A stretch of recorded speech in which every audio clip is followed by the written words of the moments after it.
Доброго времени суток, уважаемые зрители канала. С вами неукротимый мститель Павел Первый, и сегодня мы окунемся в мир полный супер фигурок. Lego Marvel's Avengers — это игра, сделанная по одноименной франшизе фильмов Мстители, ставшей многомиллиардным хитом. Однозначно, это хороший старт в этом году с Лего игры, так сказать. Ну что же скрывается под обложкой игры? Это я вам и попытаюсь вкратце рассказать.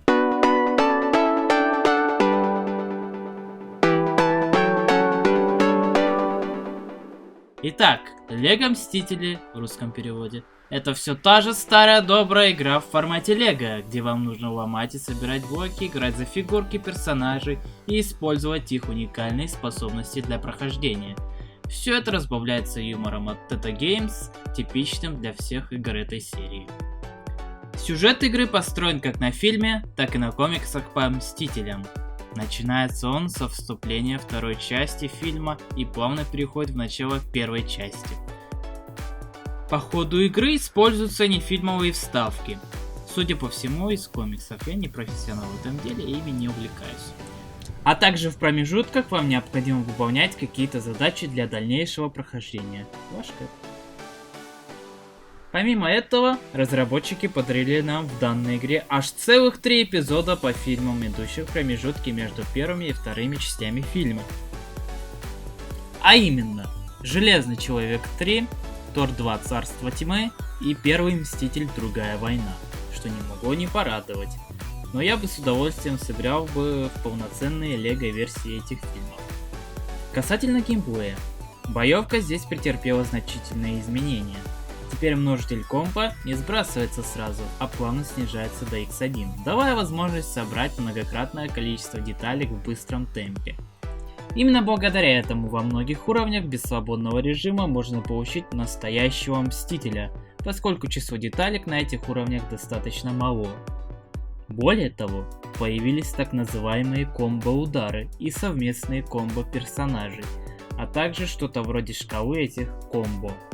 При частично заполненной шкале можно ложить врагов одной кнопкой, а при полной — огромные группы противников, что в конечном итоге также дает вам большой множитель. Совместные комбо выполняются персонажами в паре, но работает это только с большей частью. Появилось больше игровых сцен вроде полета вокруг крепости Штрукера, в которых, кстати, можно насобирать деталек благодаря почти бесконечному количеству врагов, с которых они падают. В остальном же геймплей все тот же, что и в предыдущих играх серии Лего. Вы уничтожаете объекты, выполняете задачи и проходите уровни. Присутствует все тот же свободный режим, который, к сожалению, я не успел пощупать, поэтому мне о нем нечего сказать. Графика, как и во всей серии, как всегда, на приемлемом уровне. Заеду и любители графики, конечно же, не оценят, но в целом приятно глазу, как и всегда. Единственный недочет — скины женских персонажей отличаются лишь прической и ее цветом. Какая-то леговская дискриминация? Или я что-то пропустил? В остальном же придирок нет, потянет даже доисторический динозавр 10-х годов. Подводя итоги, хотел бы сказать, что игра, как и всегда, вышла замечательной. Ну, по крайней мере, на этот раз точно. Легкий юмор, новые комбо-удары и почти 10 часов сюжетной линии не заставят вас скучать в этом детальковом мире. Моя оценка —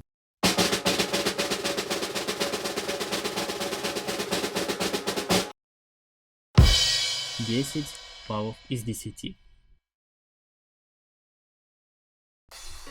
А на этом я завершаю свой очередной обзор. Да-да, это не первый обзор на канале. Когда-то я делал обзор на игру «Братья-пилоты. Обратная сторона Земли», а также обозревал карты с моих конкурсов линейки Warcraft Mapmaking for Pavel Game Channel. Их аж целых 4. Все это вы можете найти у меня на канале или кликнув по аннотации на экране. Также не забудьте посмотреть мое прохождение этой игры, то есть Lego Marvel's Avengers, если вы этого еще не сделали, конечно же. Но если вы сделали, то вы молодец. Ну что ж, понравился ли вам мой обзор? Одобряете ли вы такой формат? Хотите больше таких роликов? Жду ваших комментариев по этому поводу. Не забывайте также про лайки и репосты. Ну а с вами был неукротимый мститель Павел Первый! Еще увидимся!